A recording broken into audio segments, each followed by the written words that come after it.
Cumprimento a todos os meus queridos e amados semeadores da palavra com a paz do nosso Senhor e Salvador Jesus Cristo.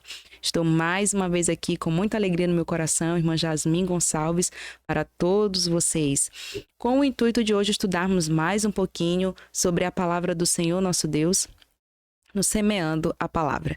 E já quero te convidar a, neste momento, pegar papel e caneta para nós anotarmos. Eu já estou com os meus aqui, papel e caneta, pois hoje nós estaremos, como prometido, estudando sobre o grande dia da expiação no tempo da graça, e a parte 2, né? E para tanto, trouxe novamente o pastor Adailton Gonçalves para estudarmos este assunto. Pai seja contigo, pastor. Amém, querida irmã Jasmin. Saudações a todos os nossos amados irmãos. Quanto estão na expectativa para juntos desenvolvermos esse tema e também na expectativa das festividades do 7º mês. Já temos dentro de poucos dias as festas das trombetas em todo o Brasil e fora do Brasil também, nossos irmãos lá na África, que será dia 23 de setembro, né? As trombetas, irmã Jasmin. E o dia da expiação, no dia 2 de outubro, a festa das cabanas, dia 7 e dia 14, né? Ou seja, começa dia 7, termina dia 14 de outubro. Então, minha saudação especial e meus votos de muitas felicidades a cada um dos servos de Deus que receberam a fé para acompanhar essas celebrações ou realizar alguma delas, né? A expiação nós não realizamos, nós acompanhamos. E é sobre isso que vamos falar nesta programação.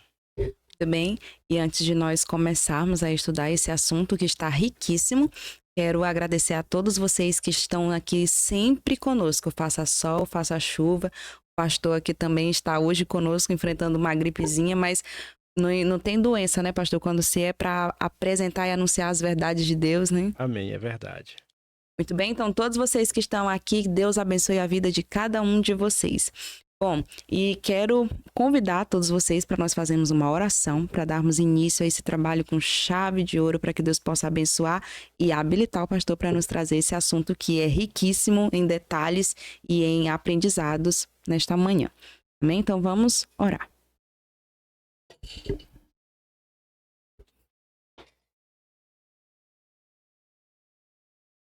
Maravilhoso e poderoso Deus, Deus de Abraão, Isaque e de Jacó, louvado seja de eternidade em eternidade o teu poderoso nome. Nós nos prostramos, Senhor, diante da tua presença para suplicar que envie a porção dobrada do teu Espírito Santo e que este possa preencher o pastor a fim de que ele traga somente as verdades sagradas. Que o Senhor possa usá-lo como instrumento nesta manhã para trazer, Senhor, o aprendizado que é necessário para cada um de nós. Também suplico a Ti que abra o meu coração, abra o coração de todos os ouvintes, de todas as pessoas que terão acesso a este vídeo, para que eles possam, Senhor, também serem tocados pelo Teu Espírito Santo e compreenderem verdades que são tão essenciais para a nossa salvação. Amém. Fica com cada um de nós o que nós te suplicamos, tendo pleno conhecimento de que não somos dignos de pedir coisa alguma, mas ainda assim suplicamos porque confiamos no sangue bendito do Teu Filho amado Jesus, que vive e reina eternamente. Amém. Amém.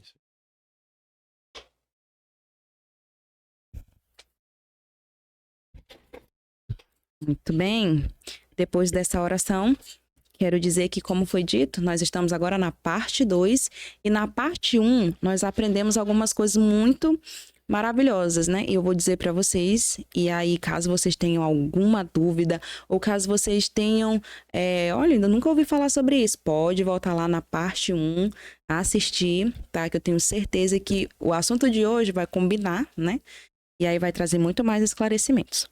Então, na parte 1, nós aprendemos um pouco sobre o fato de que Jesus não está fazendo algum tipo de sacrifício lá no céu.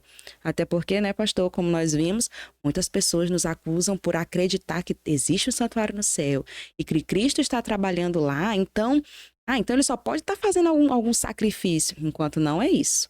Se você ainda tem dúvida, segue lá na parte 1 que você vai ver a explicação.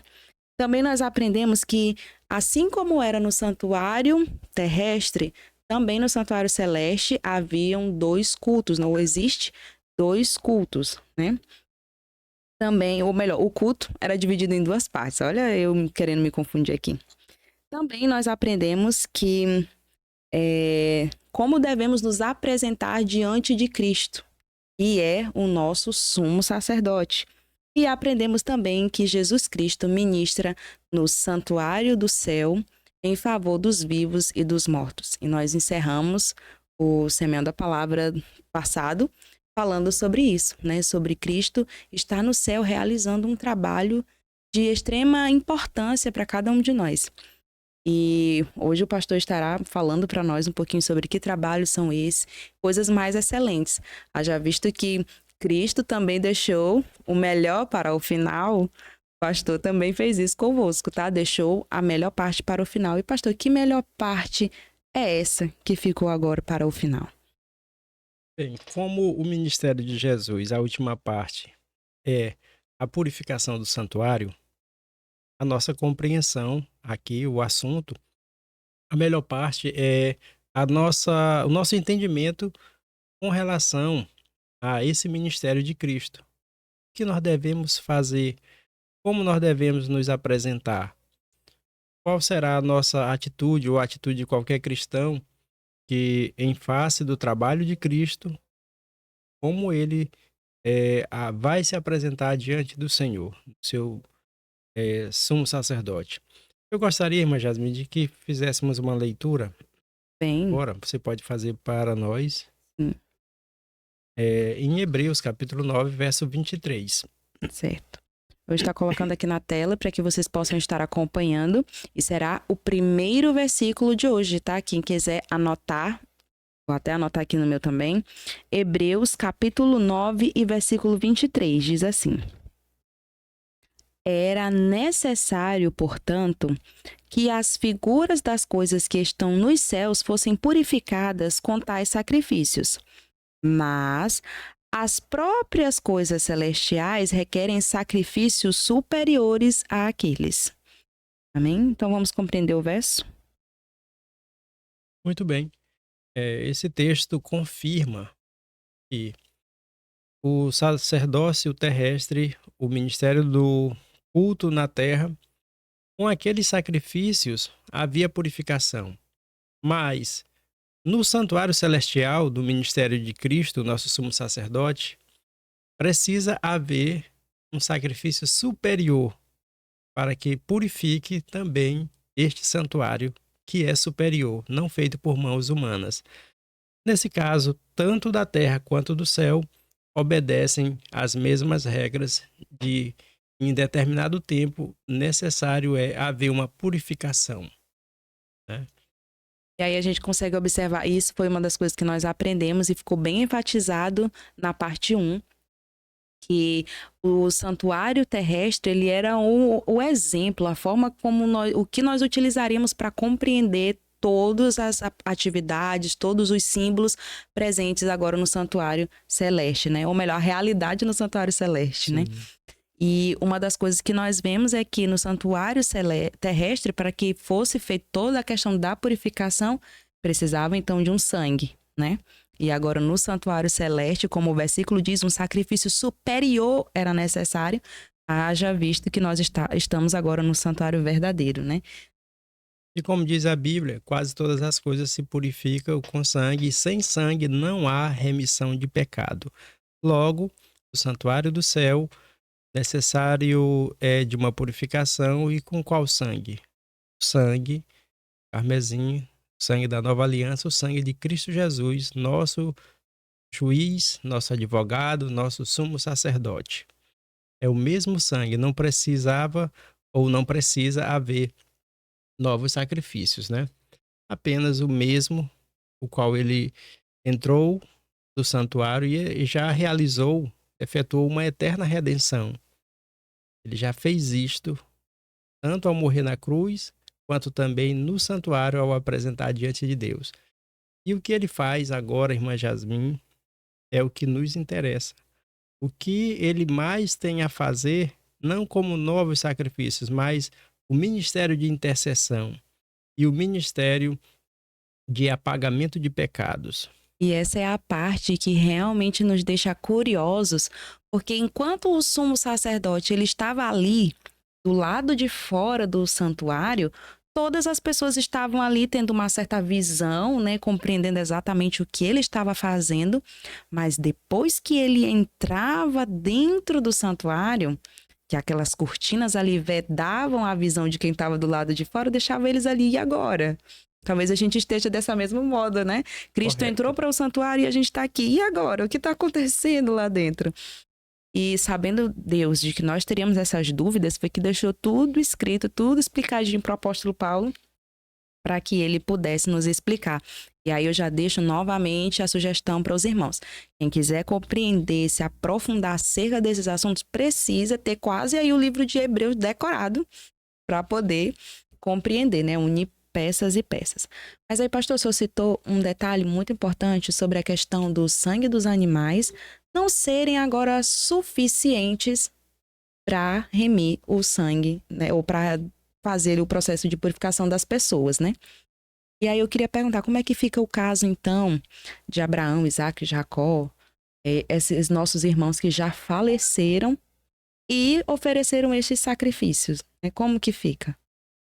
Bem, irmã Jasmine e demais irmãos, o julgamento transcorre no Santuário Celestial desde 1844.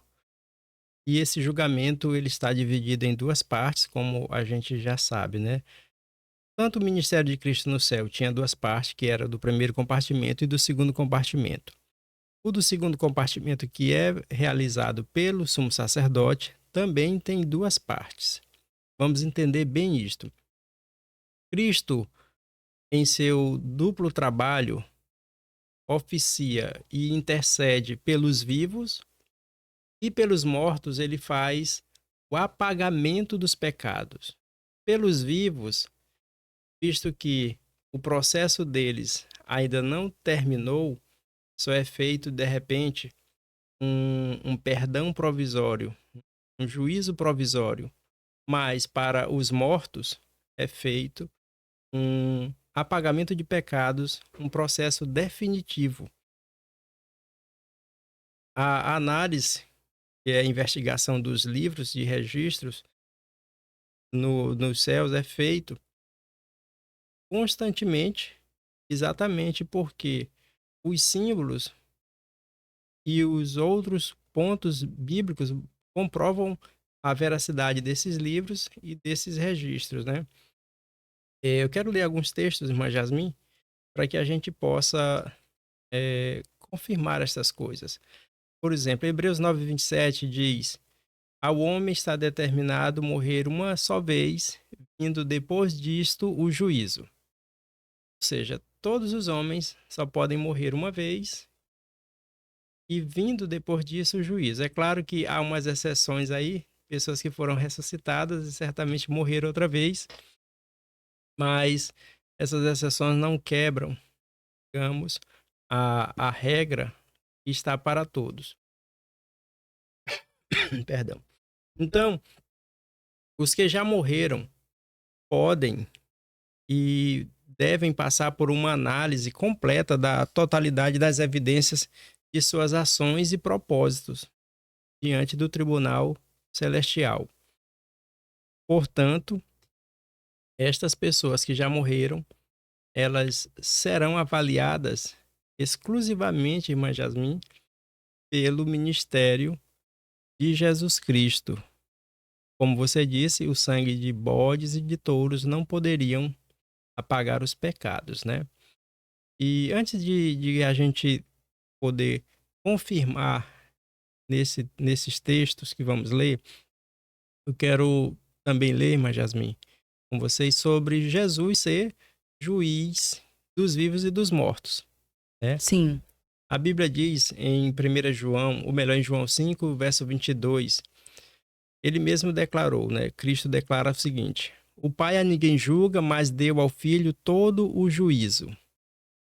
Novamente ele diz: e deu-lhe o poder de também exercer o juízo, porque é o Filho do homem. João 5:27. Como ouço, assim julgo. e o meu juízo é justo, porque não busco a minha vontade, mas a vontade do Pai que me enviou. João 5, verso 30. E nos mandou pregar ao povo e testificar que ele é o que por Deus foi constituído juiz dos vivos e dos mortos. Atos 10 e 42. Nesses textos confirmamos que Jesus Cristo recebeu a incumbência do juízo e nos mandou pregar o evangelho, testificando que ele é juiz dos vivos e dos mortos. Enquanto Jesus esteve na terra, ele não exerceu esta função de juiz entre os homens ou para os Sim, homens. Não julgou ninguém. Ele diz: não vim para julgar, vim para salvar. Mas, no entanto, essa é uma função qual ele receberia de juiz dos vivos e dos mortos em seu ministério celestial. Pois quando ele esteve na terra, nem sacerdote é foi, verdade. né? Apenas o sacrifício, né? Mas então, irmã Jasmin, a real purificação do santuário é efetuada por Cristo, como era feita por Arão em sombra, no santuário que era uma cópia. Esse ministério está em andamento, como nós sabemos, e é a última fase do plano de salvação ou do plano de redenção em favor do seu povo. Durante esse período da purificação do santuário, Cristo está executando as duas partes do trabalho, né? A intercessão pelos vivos, porque ele vive sempre para interceder, e o apagamento dos pecados, como você me perguntou a princípio, né? Sobre aqueles que ofereceram os seus sacrifícios, como foram os patriarcas, os profetas, os reis. Estes certamente já morreram e agora Completa aquele versículo, né? Morreram, segue-se o segue-se o juízo. juízo. Então, o que é que nós precisamos admitir? Precisamos, de fato, nos render ao fato de que quando alguém morre, termina ali o cômputo, a contagem, né? As provas estão todas completas. Então, na primeira vigência ou na primeira aliança, estas pessoas não foram julgadas. Por quê? A Bíblia deixa bem claro, também em Hebreus, que o sangue de bodes e de touros não poderiam livrar ou purificar, não poderiam limpá-las, né? Logo, nós temos aqui, quero ler com você, Jasmin. Novamente, você pode ler para nós Hebreus 9:15, aonde confirma que somente pelo sangue de Jesus, todas as pessoas, mesmo aquelas que viveram sobre a primeira aliança, todas elas precisam passar pelo tribunal de Cristo ou pelo mediador Jesus Cristo. Hebreus 9:15. Bom, e aí antes de eu ler, pastor, é só para a gente compreender que Cristo realmente é um ser excepcional, o mais importante de todos, porque só ele que consegue realizar tantas funções ou ser tão importante em tantas funções e ainda assim ele não ultrapassa o limite de cada um, né? Enquanto ele estava aqui na Terra, ele foi apenas aquilo que ele tinha sido designado para ser, né? E aí não ousou ainda, sabendo que ele seria, né? Entraria uma nova missão depois, ainda assim continuou, né? Muito bem. Hebreus 9, verso 15 diz: Por isso mesmo, ele é o mediador da nova aliança, a fim de que os que foram chamados recebam promessa da herança eterna, visto que houve uma morte para a remissão das transgressões que foram cometidas sobre a primeira aliança. Muito bem, então aqui esse versículo responde com perfeição a pergunta que lhe fiz com relação dos pecados, as pessoas, né, que ofereciam seus sacrifícios na época da primeira aliança, né? Mostra que ele também agora é o mediador também destes pecados, né? Certamente que sim. Visto que se a Bíblia já afirma que o sangue daqueles animais não poderiam purificá-los, então somente o sangue de Cristo. E se era o sangue de Cristo, quando isso iria acontecer? podemos imaginar na morte, mas a morte era apenas o princípio para a abertura do santuário, pois todo santuário precisa ser ou precisa ter um sumo sacerdote ou um sacerdote, e esse sacerdote precisava de sangue. Sem sangue não há remissão de pecados. Mas ele entrou então com seu próprio sangue e de uma vez por toda efetuou uma eterna redenção. Mas agora, pelo sangue dele, ele media, ele justifica, ele purifica, ele intercede. Tudo ele faz por intermédio do próprio sangue dele. Então nós temos o apagamento dos pecados, né? Como citamos. Das primeiras às últimas gerações, cada pessoa que dormiu no Senhor tem seu caso sondado e mediado por Cristo nos demais dias do ano. Mas no próprio dia da expiação, que de fato é o dia 10 do 7º mês, bíblico, o sumo sacerdote, Jesus Cristo, apaga o registro de pecado de cada grupo de pessoas que já morreram. E por quê? São essas as pessoas que ele está fazendo isso. A gente já falou que os vivos não podem receber o apagamento de pecados porque o processo delas estão em andamento. Mas dessas que já morreram, e nós não sabemos quais são as pessoas que estão agora passando por essa averiguação, por esse exame, e ao mesmo tempo, né, dentro desse grande período da expiação, já recebe o seu apagamento de pecado. Ou seja, o veredito final é dado sobre um grupo de pessoas, né? Elas são averiguadas durante os dias do ano, mas no dia 10 do 7º mês, o próprio dia da expiação, é feito a limpeza, a purificação, conforme a gente leu o primeiro verso dessa live, né? Aqui em Hebreus 9:23. Portanto, era necessário que as cópias das coisas que estão nos céus fossem purificadas com esses sacrifícios, mas as próprias coisas celestiais com sacrifícios superiores, ou seja, com o sangue de Cristo, que é um sacrifício superior.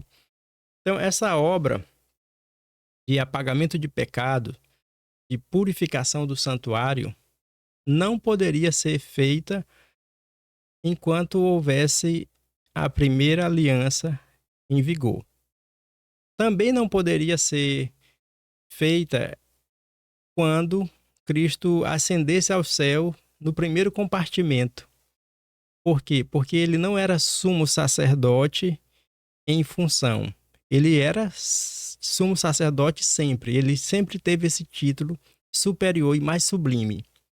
É igual como a gente aprende, né? Quando a gente tá ali na escolinha dos adolescentes, que a gente vai aprender sobre o santuário, a gente consegue aprender que o sacerdote poderia facilmente exercer ali a função o sumo sacerdote poderia exercer a função do sacerdote, né? Mas o sacerdote jamais, né, poderia ousar exercer a função do sumo sacerdote, né? Pois é bom a gente entender isso porque parece assim que uma complicação. O apóstolo Paulo geralmente menciona Jesus como sumo sacerdote.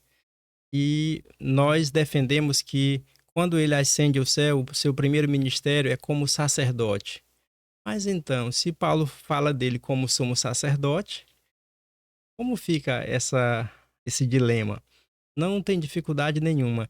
Ele não precisou, de repente, ser promovido lá. Ele já é o mais sublime dos personagens. Ele é sumo sacerdote, mas ele pode muito bem operar e agir como sacerdote, né? Como você mesma explicou, que ele não poderia era se ele fosse apenas sacerdote. Então, quanto a isso, o que eu posso dizer é que a Bíblia, ela menciona, chama, né, Jesus de sacerdote. O próprio Pai diz assim: tu és sacerdote eterno. Então, se o próprio Pai chama Jesus de sacerdote, eterno pela ordem de Melquisedeque, e o apóstolo Paulo o chama de sumo sacerdote, eu não posso colocar a Bíblia contra a Bíblia para ela se contrapor. Eu só preciso compreender que ele tem essas duas funções e ele faz as duas atividades, né, cada uma no seu tempo. Como já falamos, ele subiu, agiu como sacerdote no primeiro compartimento e no segundo compartimento está agora como sumo sacerdote. Que ele sempre foi, né? Ele sempre foi, agora agindo nas duas funções, que é a intercessão pelos vivos e o apagamento de pecado pelos mortos. E estamos agora no ponto de ver quais são os dias, né? A gente já falou um pouquinho, eu quero repetir, que durante os dias em que estamos vivendo, desde 1844 para cá, são uns dias, um período que é chamado de o grande dia da expiação. Mas então, nesse grande dia da expiação, todos esses dias são iguais, tem trabalhos diferentes, né? E o que nós estamos entendendo é que esta obra de purificação do santuário, a gente já mencionou isso também, né? Não poderia ser lá na antiga aliança, não Sim. poderia ser no primeiro compartimento, só no segundo compartimento. E sendo nesse segundo compartimento, nesse grande período, o dia de 24 horas perdeu o seu valor, mudou-se essa regra, ou o que fazer no dia exato do dia da expiação? E eu acredito que todos vocês aí também estejam se fazendo o mesmo questionamento, né? Porque como nós aprendemos, tudo que era relacionado ao santuário terrestre tinha ali agora a função de nos ensinar algo, né? Com relação ao futuro. E não só com relação também à questão dos sacrifícios ou à questão dos utensílios, não. A própria questão dos dias, do tempo de trabalho em si, também está relacionado com coisas para o futuro. E aí é isso que nós vamos aprender agora, né, pastor? Porque o período que nós chamamos de o período fora da expiação, que era o de trabalhos diários, né, que era fora do período da expiação, nós compreendemos isso daí como o período que Cristo começou ali após que Cristo subiu ao santuário, né, e começou a realizar os trabalhos lá. Até quando, o pastor bem mencionou aqui, 1844, quando houve ali todo aquele processo onde ele passa do primeiro compartimento para o segundo.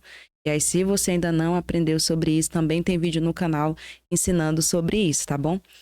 E aí, quando ele passa agora do primeiro compartimento para o segundo, em 1844, então é o que começa o serviço da expiação, não é isso?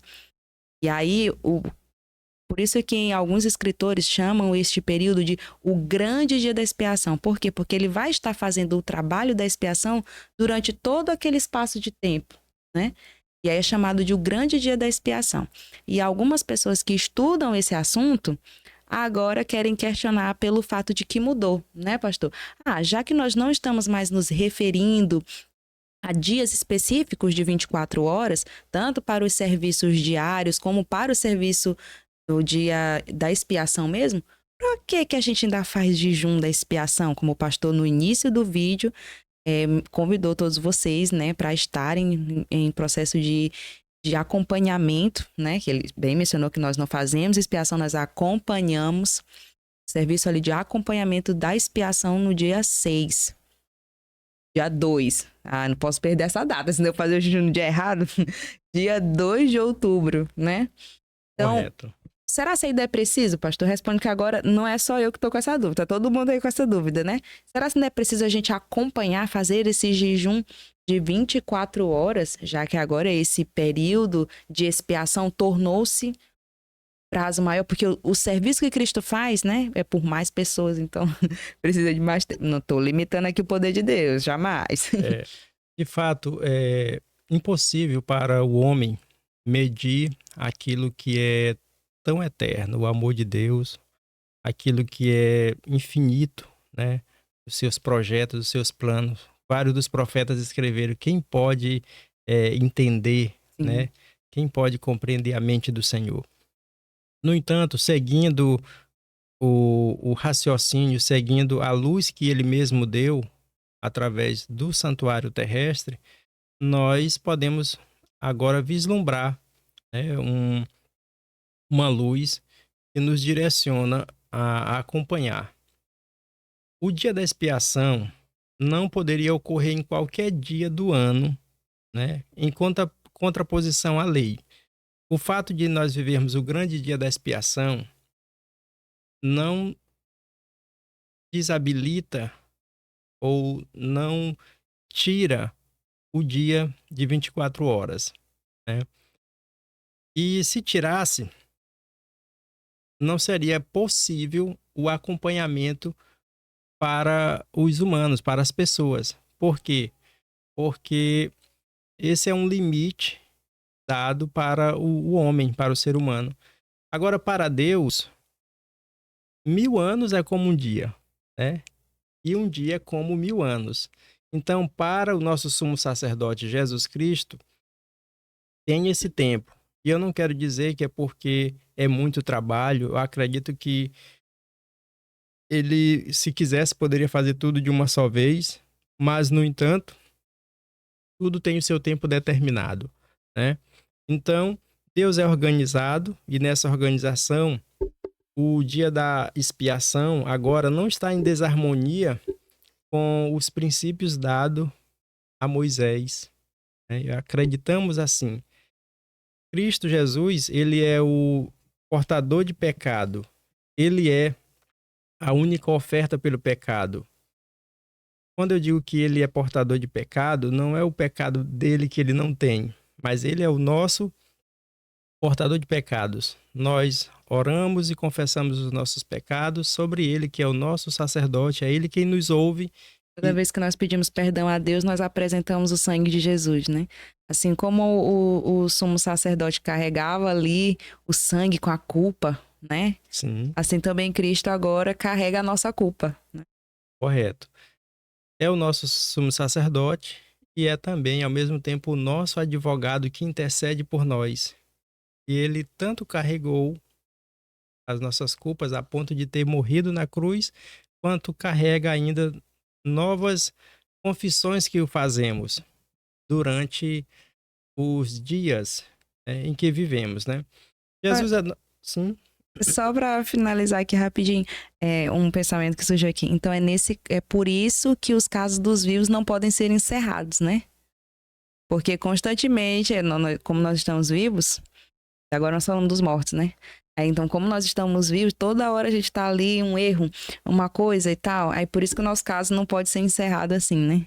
não que Deus não saiba do futuro e da vida de cada pessoa, Deus sabe.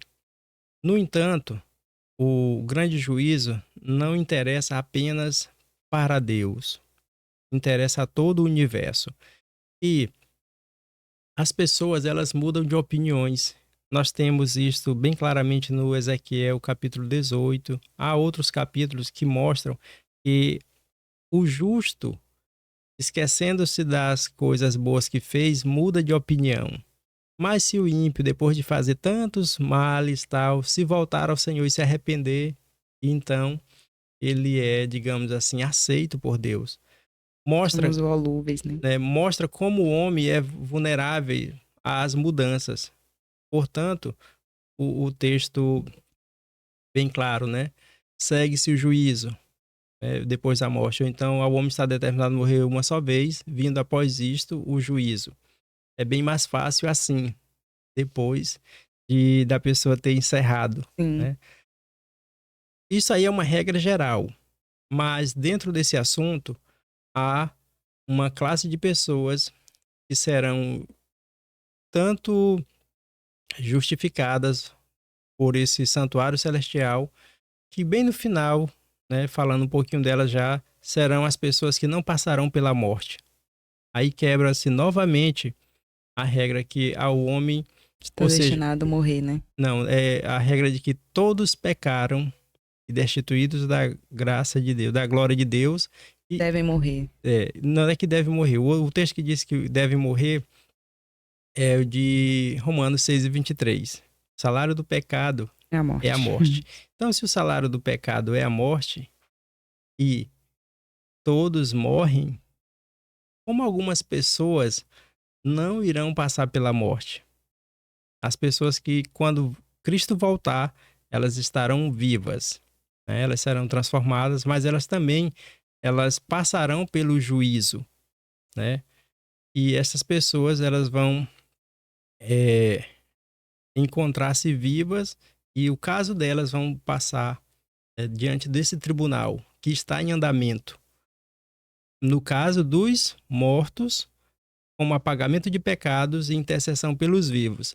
Mas quando chegar a ver dessas pessoas na questão do apagamento de pecados, quando estiver prestes a encerrar, essas pessoas serão havidas por digna da vida eterna.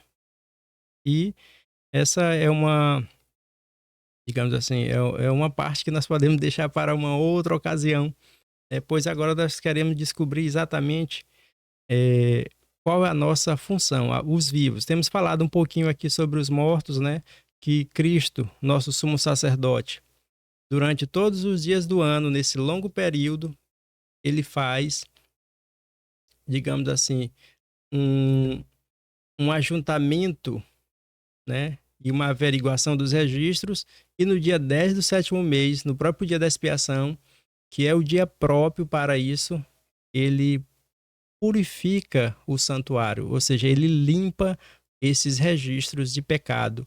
E isto é o processo da purificação do santuário. Então ele faz isso no dia 10 do 7º mês em favor dos mortos.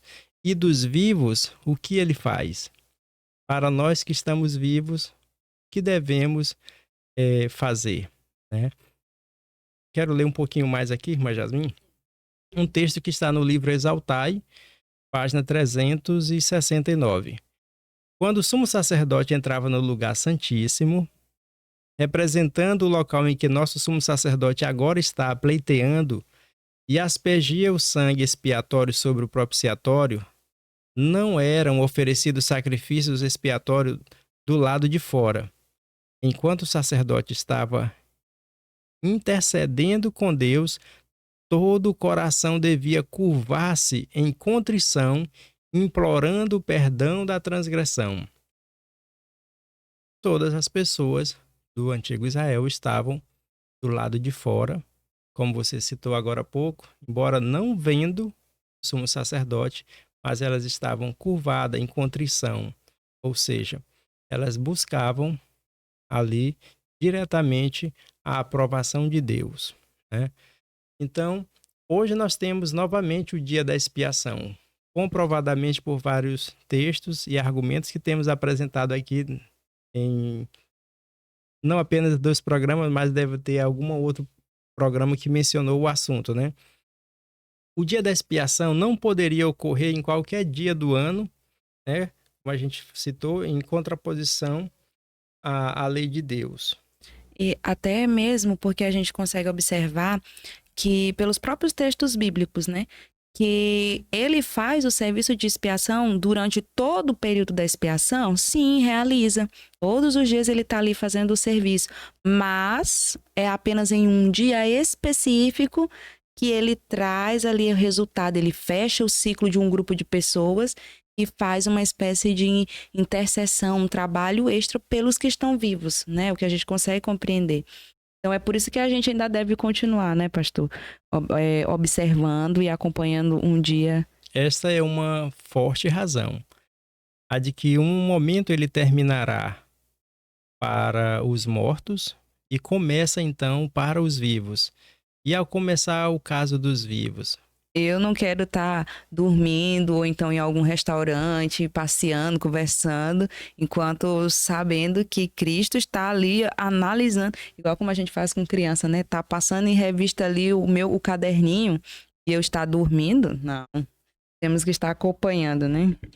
pois é, embora seja uma maneira bem simples da gente tentar compreender, né, com nossas comparações, o que foi ensinado para Israel deva ser entendido como lições para nós.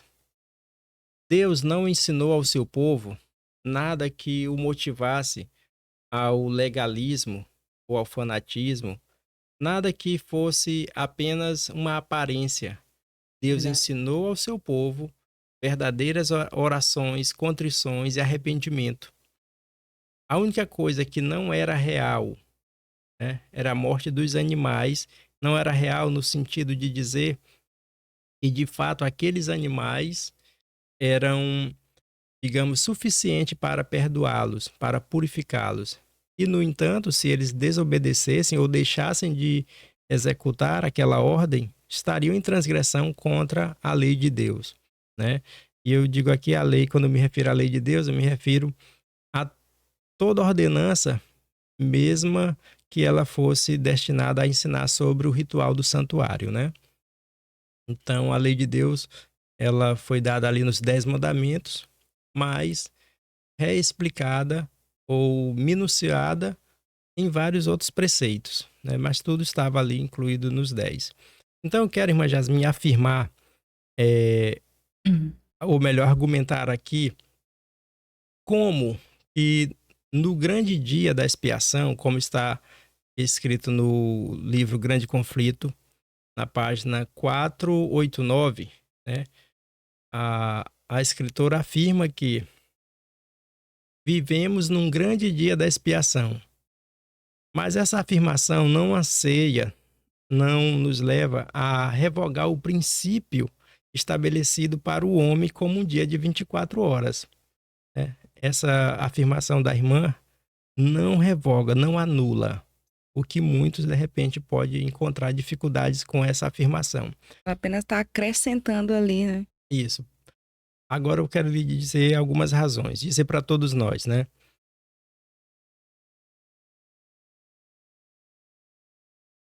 Primeiro, tanto o prazo para o dia de descanso, que todo adventista conhece qual é o prazo para o dia de descanso, quanto o prazo do dia da expiação, o prazo de uma coisa e da outra estão entrelaçadas no mesmo versículo, né?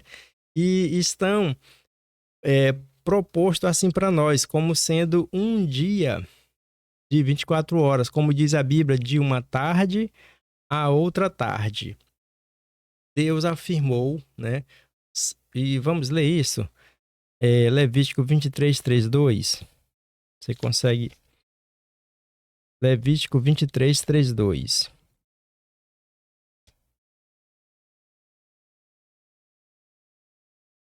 3:30. Sim.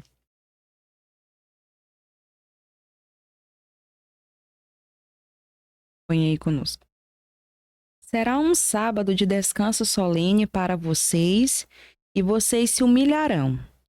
Da tarde do dia 9 desse mês até a tarde do dia seguinte, vocês celebrarão esse sábado. Amém, Jamém. Obrigado.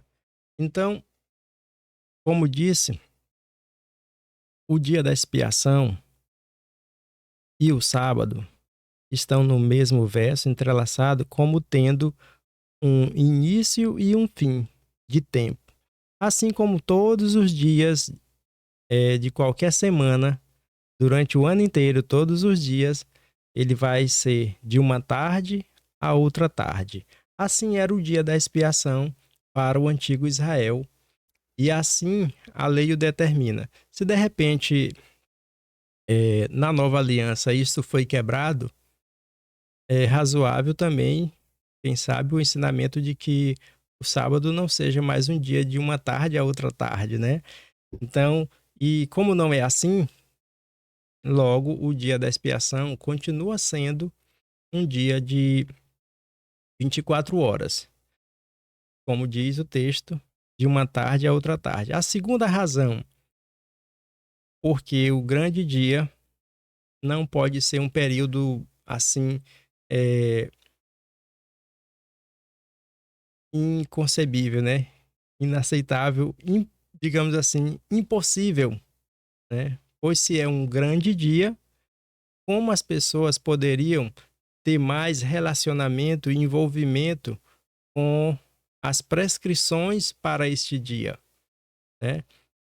na Antiga Aliança, esse dia era um dia de proibição, ou seja, era um dia em que as pessoas não deveriam ir para os seus trabalhos, era um dia em que as pessoas se reservavam exclusivamente para arrependimento e humilhação, né? E elas faziam o quê? Elas jejuavam. Era exigido que afligisse a alma, ou seja, que elas se entregassem por inteiro à profunda reflexão. E elas agora iriam, não num espírito de legalismo, porque Deus olha o interior do coração, e as pessoas que não atendessem a essa convocação, elas eram removidas do meio ou do meio do seu povo, né? A Bíblia chama extirpada da congregação a pessoa. Então, uma segunda razão porque é um dia de 24 horas é porque não podemos conceber a ideia de vivermos sempre em jejum, em choro e arrependimento durante a vida inteira, durante o longo período que Cristo está fazendo expiação ou purificação do santuário. Nós temos na nossa vida dias de alegrias, dias de felicidades, dias ruins também, né? O sábio Salomão diz que para tudo há tempo, né? Então, se para tudo há tempo, haverá tempo certamente para jejuar, para plantear, mas haverá tempo também de alegrar-se, né? Como na festa das cabanas. Amém. Olha, no cerimonial típico, enquanto o sumo sacerdote fazia expiação por Israel, exigia-se de todos que afligisse a alma pelo arrependimento do pecado e pela humilhação perante o Senhor, para que não acontecesse serem extirpados dentre o povo. De igual modo, todos quantos desejem seja o seu nome conservado no livro da vida, devem agora, nos poucos dias de graça que nos restam, afligir a alma diante de Deus, em tristeza pelo pecado e em arrependimento verdadeiro. Não é um arrependimento que consegue demonstrar para o próximo. Deus, ele sonda o coração e, portanto, o arrependimento sendo verdadeiro nos traz a aprovação diante de Deus. Deve haver um exame profundo de nós mesmos, né, diante de Deus. Esse texto está no Grande Conflito, página 490. A irmã White dizendo que no cerimonial típico, enquanto o sumo sacerdote estava lá oficializando, de igual modo, todos quanto desejam que seus nomes sejam conservados, né, no livro da vida, devem agora, nos poucos dias de graça que restam, afligir a alma diante de Deus em tristeza. Muito embora ela não seja tão enfática a determinar o dia de 24 horas, a lei de Deus o é, né? Como também outros argumentos. O terceiro argumento é que as prescrições para esse dia, ou seja, o envolvimento, as pessoas que realizavam, que era importante para a realização do dia da expiação, era a vítima, o sumo sacerdote e toda a comunidade de Israel, né?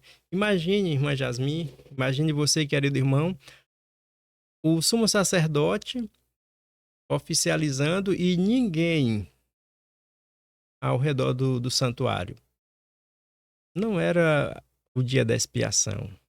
O texto diz que todos eles deveriam afligir as suas almas. E este está em exame de coração. Então, essas três partes eram necessárias. A pergunta agora, para nós refletirmos, por que no real dia da expiação, o qual estamos vivendo, já sabemos que há o sumo sacerdote e ele mesmo foi a vítima. Mas aonde está o povo? Cadê o povo acompanhando o sumo sacerdote? Os pioneiros da mensagem adventista, eles conseguiram encontrar esse dia, né?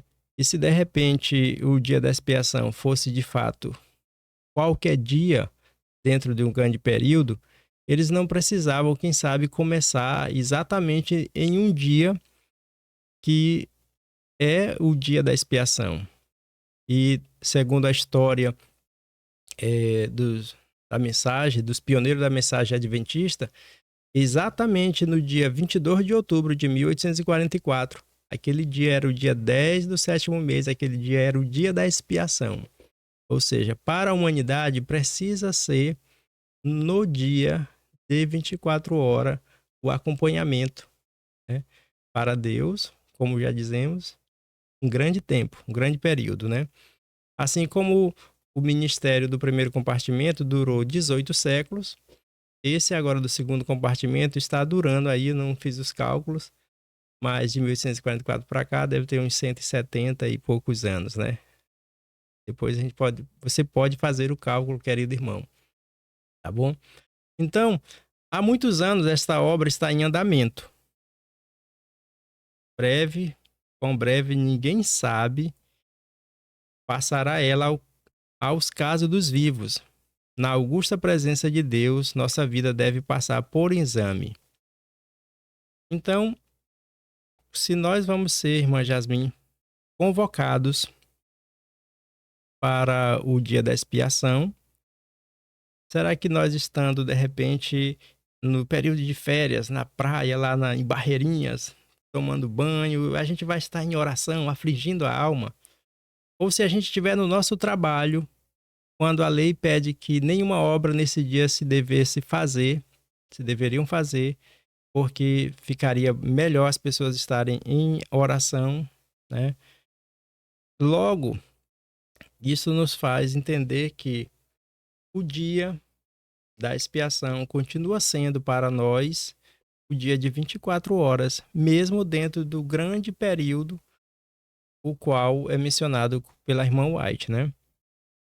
Atualmente, mais do que em qualquer outro tempo, diz a irmã White, importa a toda alma atender à admoestação do Senhor ou do Salvador.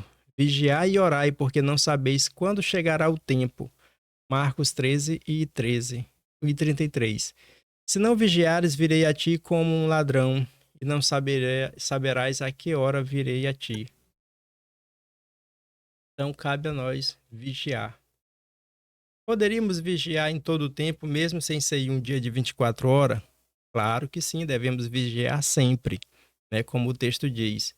Mas não tem como jejuar, né? E eu quero falar, irmã Jasmine, que o jejum, né, embora algumas pessoas não se sintam bem com ele, né, porque esquivasse ou limitasse do alimento, né, alimento que Deus fez para o homem, e é tão bom comer.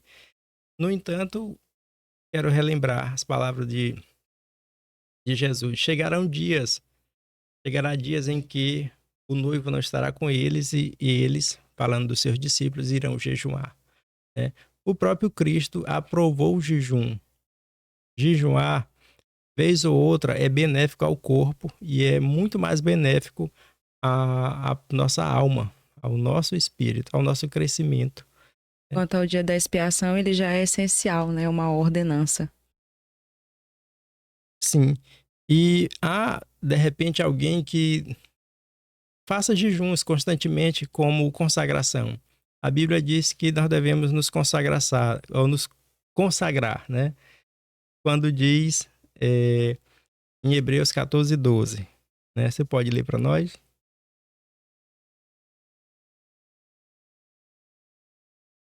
Hebreus 14. Sim. Eu sei vocês aí, mas eu estou gostando muito. Já fiz diversas anotações. Hebreus. Acho que 12 e 14. Ah, Segue a paz. 12 e 14. Diz assim, olha, tá na tela. Procurem viver em paz com todos e busquem a santificação, sem a qual ninguém verá o Senhor. Amém, obrigado. Sem a santificação, ninguém, ou seja, é taxativo, jamais alguém vai poder estar face a face com o Senhor, sem santificação. E o processo de santificação inclui o jejum. Então alguém poderia, de repente, aceitar jejuar em qualquer data. Mas por que não aceitar o jejum na data em que Deus estipulou? Na data em que Deus determinou. A propósito, eu gostaria de dizer para você, querido ouvinte, que Deus estipulou ou determinou algumas datas. Nós não vamos falar prolongadamente sobre elas, mas são chamados no idioma hebraico de moadins, ou seja, tempos determinados ou tempos escolhidos, agendados por Deus para que ele pudesse, através do culto dado a Israel, ensinar, né, pudesse ensinar a todas as nações, principalmente nós agora que vivemos os últimos tempos, qual seria o grande plano de redenção. Então Deus deu aquelas festividades da Páscoa, do Pentecostes, dos pães asmos, das primícias, a festa das trombetas, do dia da expiação. Todas essas datas que foram dadas, elas tinham um significado diferente uns dos outros e um simbolismo para a redenção do homem. Então, nós podemos comprovar, né, 3 dessas datas sendo cumpridas ou desnecessárias para o nosso tempo. E, no entanto, irmã Jasmin, 4 das datas, né, como as trombetas, a expiação, primeiro e último dia da festa da colheita, biblicamente e historicamente, nenhum homem, nenhuma igreja, nenhum indivíduo é capaz de comprovar que já se cumpriram. Pelo contrário, as pessoas que estudam o assunto dizem que Atestam que ainda estão para se cumprir, né? estão no futuro, que elas vão se cumprir no futuro. E se hão de se cumprir no futuro, certamente elas estão em vigor agora. E é por isso que nós, eu e você, querido irmão, estamos a acompanhar, a celebrar estas festividades, chamadas festividades outonais, ou festividades do 7º mês, o mês de Atanim. Mas sendo específico ao dia da expiação, que é o nosso tema, temos o dia como era na lei, um dia de 24 horas, acompanhando com jejum, acompanhando com oração, acompanhando o nosso sumo sacerdote que está em seu santuário. E não queremos acreditar e temos ensinado e quero reforçar, amado irmão, que não é o dia de jejum que vai ser o seu mérito para a salvação. Não é exclusivamente o fato de você jejuar que vai te dar a salvação. Se fosse assim, seria muito fácil. Eu passaria o ano inteiro cometendo minhas culpas, meus pecados e meus erros, minhas faltas, minhas transgressões, sabendo que um dia bastava eu ficar em jejum. Não é assim. Se fosse assim, era muito fácil, né? Eu fiz um dia de jejum, tô limpa, folha em branco. Não é. E isso também estava prefigurado, irmã Jasmin. Se as pessoas não viessem durante o ano e deixassem para vir somente uma vez, do mesmo modo elas eram estipadas. Por quê? Porque não haveria, digamos assim, nada dela dentro do santuário para ser purificado. Naquele dia ninguém oferecia ofertas comuns. Naquele dia era a purificação dos registros que já estavam lá acumulados durante o ano inteiro. Isso era uma coisa que a gente aprendeu, né? Eu aprendi isso, eu aprendi na escolinha. E no dia da expiação, quem oferecia sacrifício era só o sumo sacerdote, e ele fazia sacrifícios coletivos, né? Era um sacrifício pela família dele, e aí tinha um sacrifício por todo Israel, por todas as pessoas, não era individualmente. Se você quisesse lá o perdão individual da sua culpa, você tinha que ir nos outros dias, que no dia da expiação era só um pedido de perdão no geral. Por isso que devia estar todo mundo ali chorando e lamentando e pedindo perdão ao Senhor, porque o sumo sacerdote estava apresentando ali por todo mundo. Correto. A quarta e última razão, irmã Jasmin, é para que nós tenhamos um dia de 24 horas dentro desse grande período, Existem mais outras, mas para não ficar tão extensivo, é o que nós já até citamos aqui, né? Para Jesus, o nosso sumo sacerdote, esse longo período pode ser considerado como um dia para ele, mas para nós não pode ser considerado Nunca, como um dia, jamais. né? O livro de 2 Pedro 3, vamos ler? 2 Pedro 3, verso 8. Diz assim, 2 Pedro 3, verso 8. Acompanhe na tela. Diz assim: Mas há uma coisa, amados, que vocês não devem esquecer. Que para o Senhor, um dia é como 1000 anos, e 1000 anos são como um dia. Já ouvi muitas pessoas usarem esse verso, pastor, para explicar o fato de que para Deus o tempo não é nada, porque ele é eterno, né? Então, para ele, o tempo é como se passasse e não passasse. Para a gente é que 1 minuto, 1 segundo faz total diferença, né? Os anos passam, às vezes nem passa muito tempo, a gente já está vendo os sinais que o tempo passou, mas para Deus o tempo... Verdade. Para nós, como falou Jacó para o monarca egípcio, poucos e maus dias são os dias do teu servo, né? Nossa vida é limitadíssima, é como a neblina, é como, digamos, a poeira. Há vários exemplos que a Bíblia dá, mas sempre nessa entonação, sempre nesse sentido de que nossa vida é breve. Mas para o Senhor é como um dia, o dia da expiação em um longo período é como um dia. Mas para nós, para quem é entregue à lei ou às regras, de que esse dia é um dia de proibição, de que esse dia é um dia de consagração, de santa convocação, né? É essa, digamos, a chave que deveria, de repente, abrir o coração de cada crente, cada pessoa que tem Cristo como seu sumo sacerdote e que ele está fazendo a expiação, tenha essa chave, que esse dia é dia de santa convocação. Ou seja, você não está convocado ao seu trabalho, a uma oferta de emprego, a uma promoção em alguma loja, às suas férias, a nada, a outra atividade, mas a atividade que o Senhor te conclama, que o Senhor te chama e te convoca a ter um encontro com Ele. Isso foi dado a todo o Israel e continua para o Israel de Deus. Por quê? Porque sim, agora de fato estamos vivendo o dia da expiação. E o fato de estarmos vivendo o dia da expiação na nova aliança, ele não ganhou nova data. Ele não ganhou novo calendário para ser realizado de repente num período de um mês, de uma semana. Não. Continua sendo de um dia de 24 horas, né?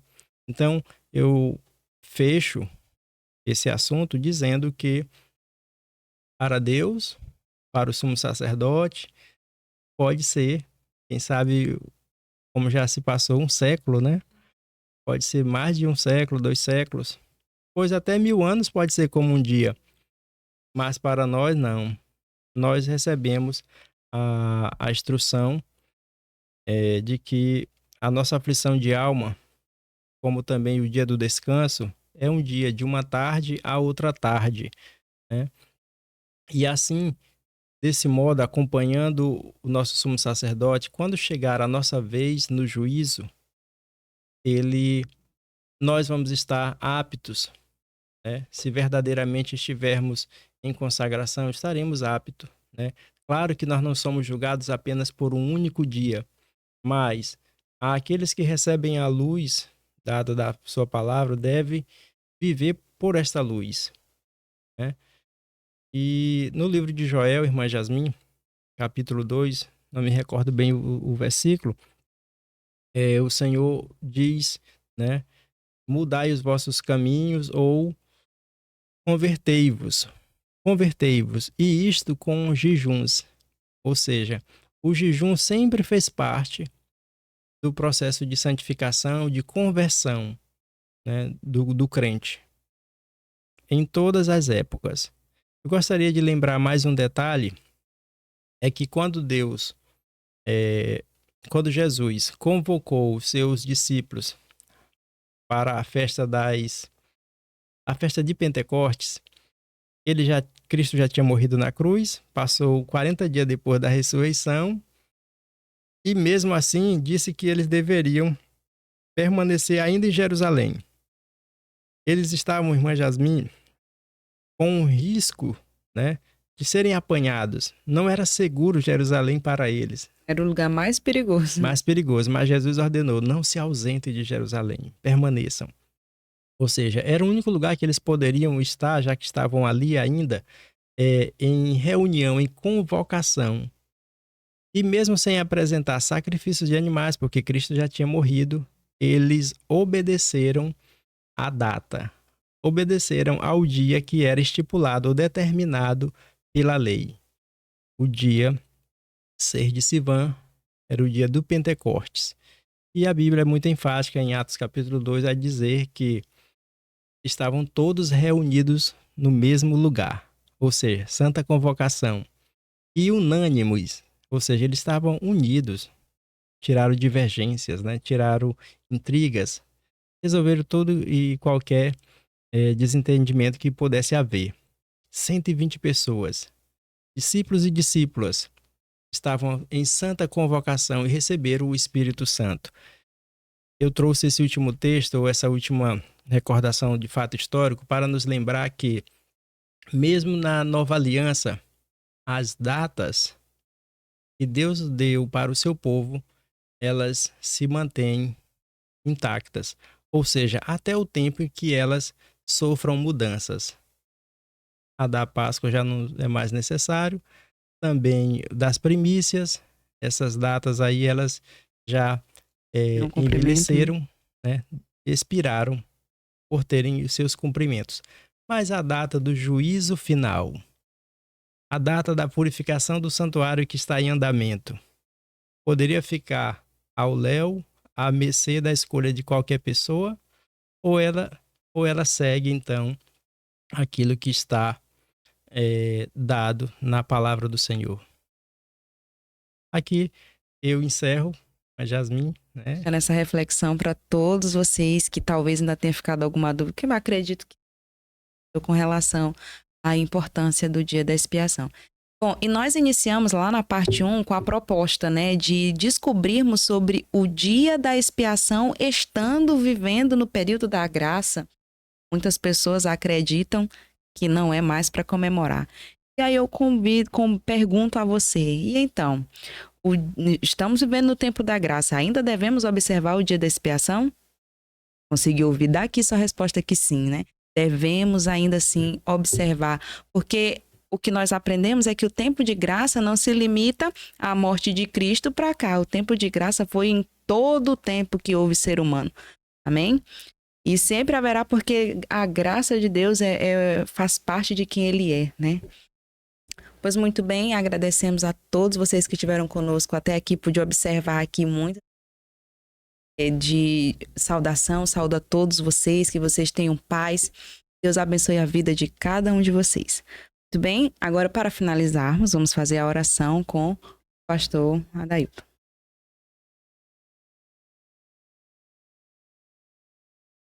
Eu acho que eu preciso gravar mais live, porque até já não estou me sentindo mais gripado, irmã Jasmine. Amém, a bênção de Deus. Oremos. Santo, santo e bendito Deus, Pai querido, louvado e exaltado seja o teu nome, Senhor, para sempre. Graças damos a ti, Senhor, por nos ter tirado das trevas, ter nos chamado para a tua maravilhosa luz. E hoje, ó Deus, vivemos o tempo em que se realiza no Santuário Celestial as últimas obras em favor da humanidade e que foi estipulado, ó Deus, pelo teu grande amor e sabedoria, o plano da redenção do homem. Ó Deus, que cada um de nós venhamos compreender que a purificação do santuário envolve a nossa santificação e a nossa purificação. Ó Deus, afastai-nos, dai-nos força para viver cada dia afastado do erro, do engano, dos pecados, das faltas, e assim valorizarmos o sacrifício que Cristo Jesus fez na cruz do Calvário e que está com o seu sangue a ministrar diante da arca da aliança. Queira por tua bondade, Senhor, estar com todo o seu povo. Cada um, ó Deus, reconheça e exerça a verdadeira fé nesses dias finais, nos dias em que o teu filho está prestes a encerrar o seu ministério no santuário celestial. A ti, Senhor, seja honra e glória para todo sempre. Amém.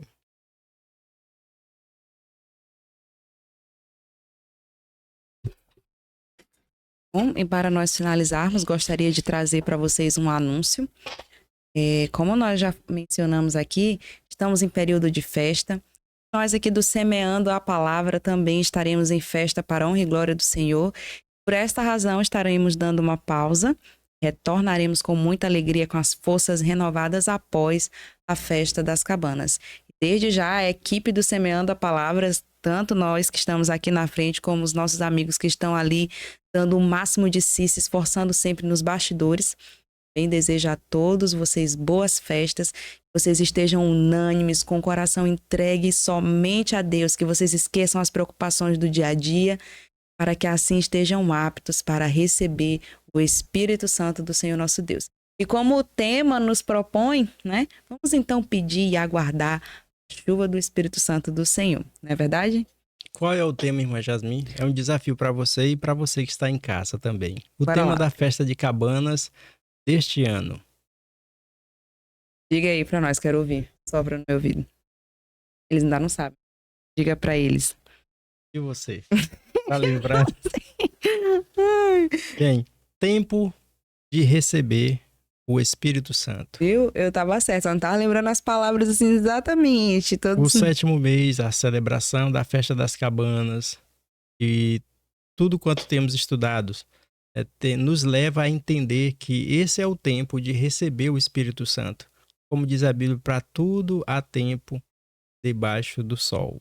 E a gente pede para Deus tanta coisa, né, pastor? A gente pede, mas vamos ouvir agora que a palavra dele nos manda pedir chuva, né? Então no vamos... tempo da chuva. E se é o tempo, vamos pedir a chuva, porque acredito que muitos de nós já tá cansado dessa vida aqui nessa terra, já é hora o povo de Deus se erguer, se levantar e pedir com toda a força a chuva para que nós possamos também agora receber galardão, né? Receber a cidade santa.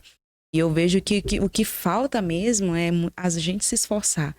Eu tenho certeza que Deus tem todo o desejo, né, de agraciar o seu povo. A gente é que às vezes não está muito interessado, né? Jesus disse assim, o Pai está mais interessado em dar o Espírito Santo do que nós que somos pais, né, que amamos os filhos, queremos dar o melhor para eles, mais do que qualquer sentimento de um pai, de dar um presente, dar uma coisa boa para seu filho, mais do que isso, o Pai Celestial quer nos dar o Espírito Santo, ou seja, Ele quer nos batizar com o Espírito Santo. Portanto, cumpre a cada um de nós, ao menos, pedir, né? E nós não pedimos apenas com os lábios, pedimos com o nosso sentimento, com o nosso corpo, com a nossa expressão completa de vida. Bem, então, Semeando a Palavra encerra por hoje. E aguardem o anúncio, né? Aguardem os convites, porque quando nós retornarmos, traremos novidades. Bem, vamos despedir com as bênçãos e aguardamos vocês quando retornarmos da festa. Conforme está em Salmo 67. O Senhor seja gracioso para conosco e nos abençoe. O Senhor faça resplandecer sobre nós o seu rosto. Amém, amém e amém.